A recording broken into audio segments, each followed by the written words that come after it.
Heureux de vous retrouver pour ce nouveau tête-à-tête. Marine Le Pen et Emmanuel Macron sont les deux finalistes du premier tour de l'élection présidentielle la plus rocambolesque de la Ve République. À l'issue de ce premier tour, un nouveau visage politique arrive en France et on assiste à la débâcle du PS et des Républicains. Pour analyser ce premier tour, nous allons rencontrer Arash Derambache, élu municipal à la mairie de Courbevoie. Tête-à-tête, c'est parti.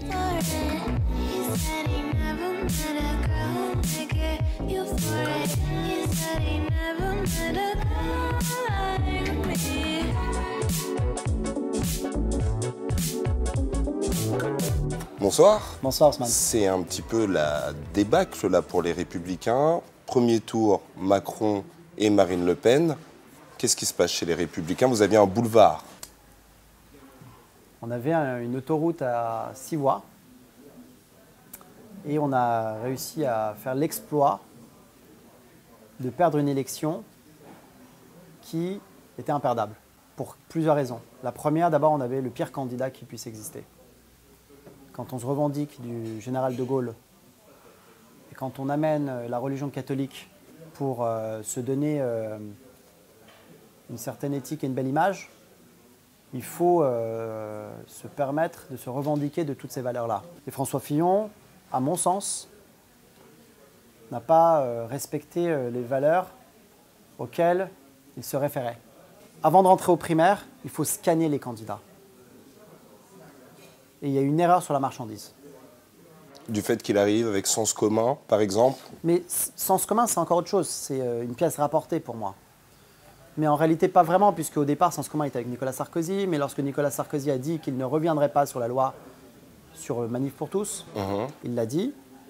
Du coup, sens commun s'est déporté vers un autre candidat. Et a basculé, oui.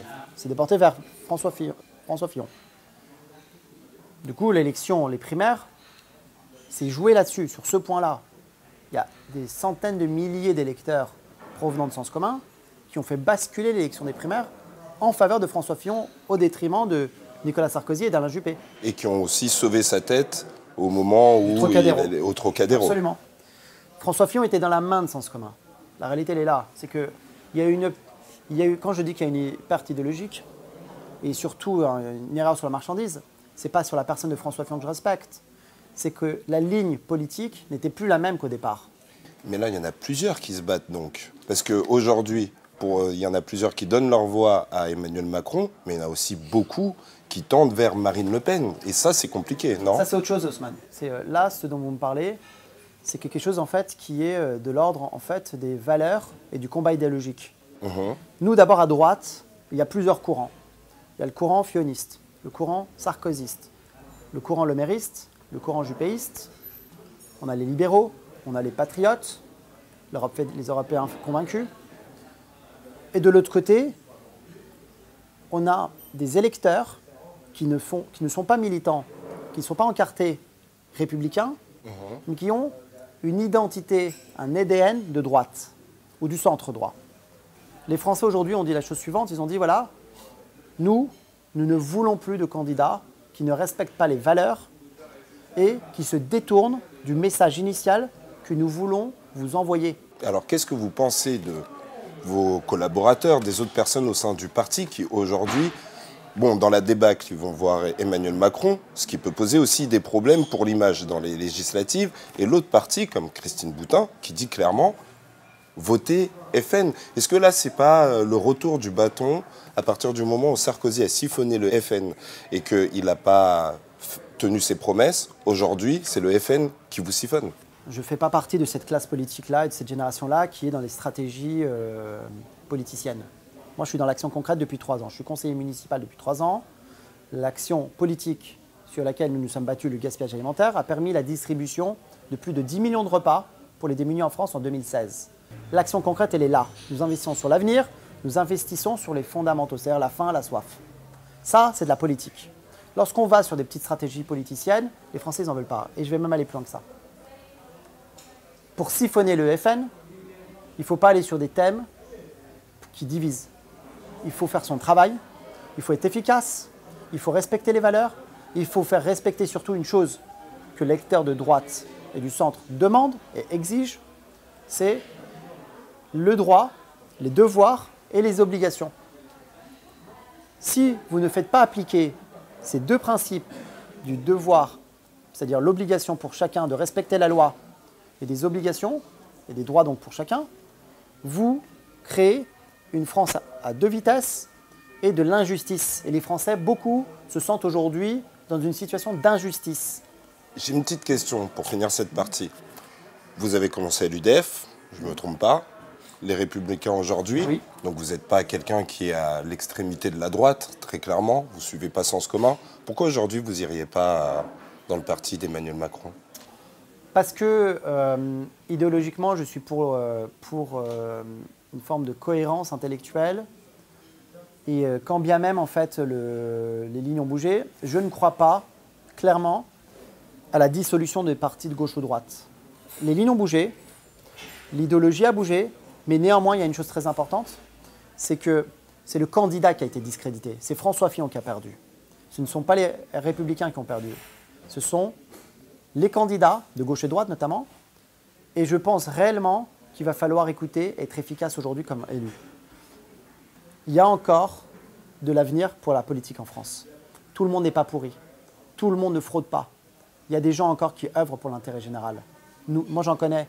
Et la grande majorité des élus croient encore à la France et aux Français. Il ne faut pas que ces notions-là soient accaparées et volées par le Front National. Si Emmanuel Macron échoue, c'est pour ça que nous lui apportons son soutien, parce que le Front National, c'est la ligne rouge. Nous combattons la gauche sur l'idéologie, mais nous combattons le Front National sur les valeurs. On en parlait, les législatives arrivent de toute manière pour l'élection présidentielle, c'est fini. On va recréer un parti, très clairement. Là, la droite est divisée. Il y a une partie Juppé qui est même très proche d'Emmanuel Macron, on ne va pas se mentir. Il reste Laurent Wauquiez, la petite frange sarkozyste. Vous parliez même juste avant de... Vous ne faites pas partie de cette génération-là. C'est quoi les nouveaux républicains, en fait, pour vous? Parce que là, c'est fini, en fait. Ce parti, il est fini. Les nouveaux républicains, c'est des jeunes comme nous, qui font bouger les lignes. Moi, je suis que conseiller municipal. Mais vous devez faire quoi? Mais moi, je n'ai pas de pouvoir. Je suis conseiller municipal, mais on a réussi à faire passer une loi qui permet à des millions de Français de manger. Oui. Voilà, ça, c'est du concret. Citez-moi des élus, parfois, qui sont là depuis 40 ans, qui n'ont pas un seul fait d'armes dans leur carrière politique. Moi, je ne touche pas d'argent. Je n'ai pas d'avantage, je n'ai pas de subvention en tant qu'élu. C'est que du bénévolat, parce que je crois à la France. C'est le plus beau pays du monde. Là, le monde entier nous envie. Les gens attendent la France. Les gens disent, nous, on vous aime, mais vous devez parler beaucoup plus fort qu'aujourd'hui, parce qu'aujourd'hui, la France, on ne l'entend pas. Quand vous me parlez des législatives, ce sont tous des représentants de la nation française. Ce sont des gens qui portent le drapeau. Qui ne vous suivront pas. Aujourd'hui, il n'y a plus Sarkozy, aujourd'hui, il n'y a plus Juppé. Et pourquoi ils viendraient vers vous? Ils préfèrent aller vers le FN. Non, attendez, il y a une nouvelle génération politique qui arrive d'abord, qui croit en les valeurs de la République. Pour moi, le Front National, c'est la ligne rouge, encore une fois.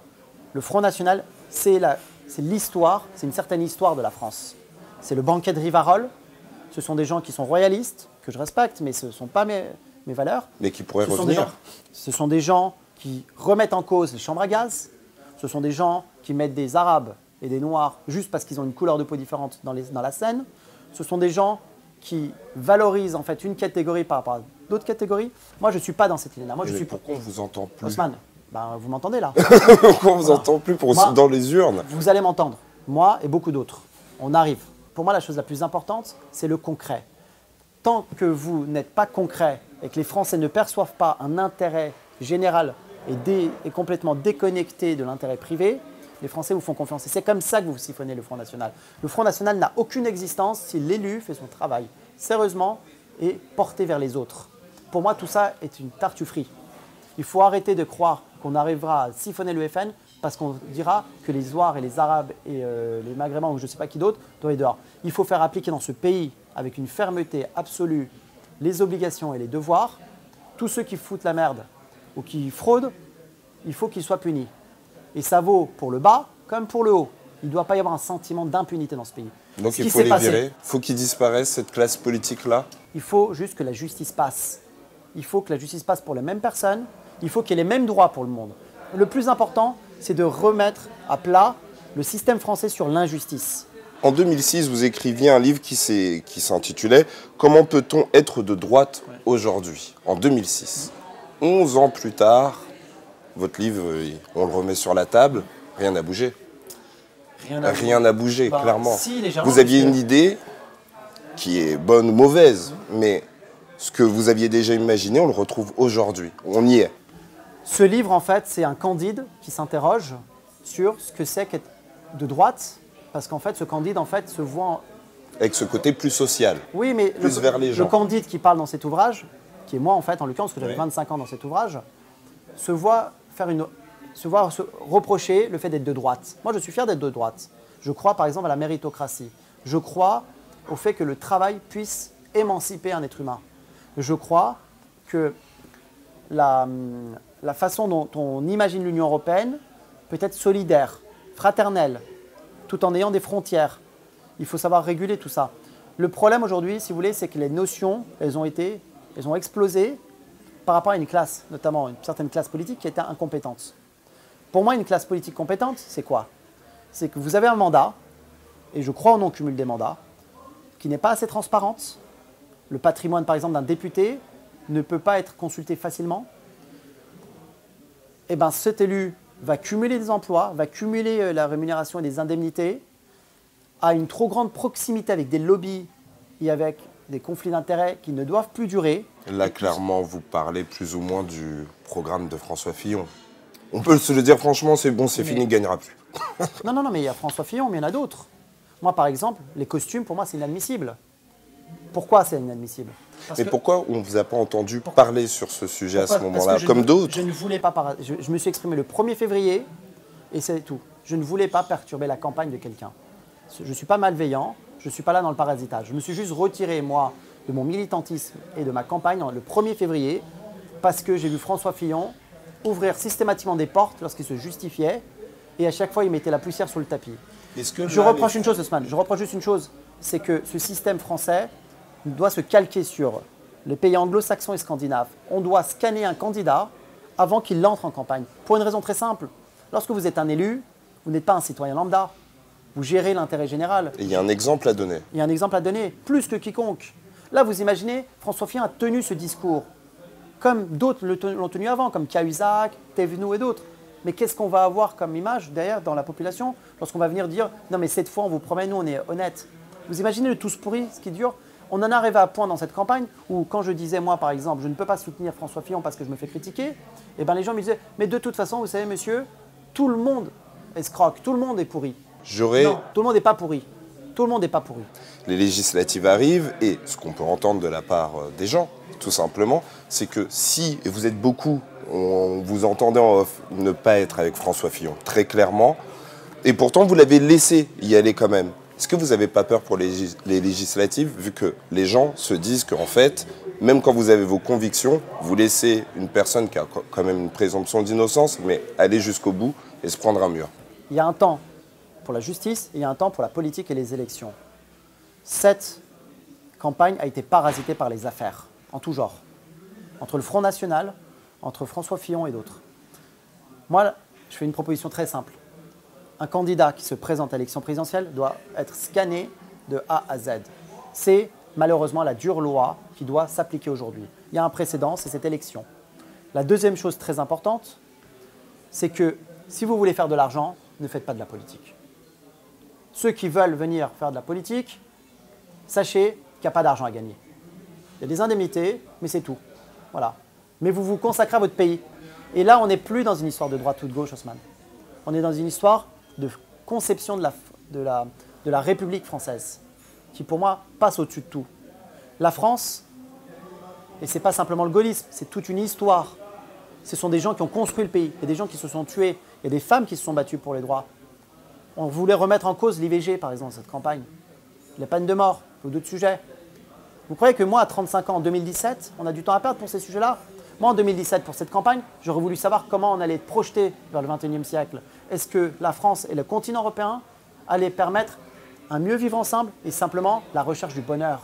Alors, les élections législatives, j'irai soutenir tous les candidats, LR notamment, qui méritent d'être soutenus. J'ai beaucoup d'amis, nous irons les soutenir, mais plus jamais la politique française sera comme avant. Parce que cette campagne présidentielle a montré qu'un candidat devait être transparent, être clean et porté vers l'intérêt général. C'est ce que les Français ont demandé et l'exigent.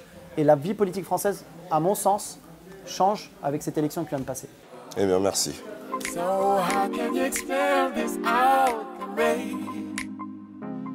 I know you never felt the same. C'est la fin de ce tête-à-tête. Si vous voulez nous retrouver, c'est sur YouTube. L'émission a été écrite avec Planète 360 et les surligneurs.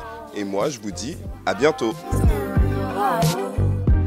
So how can you explain this outrage? I know you never felt the same feeling. I'm full your feeling. So tell me how you feel. I'm full your feeling.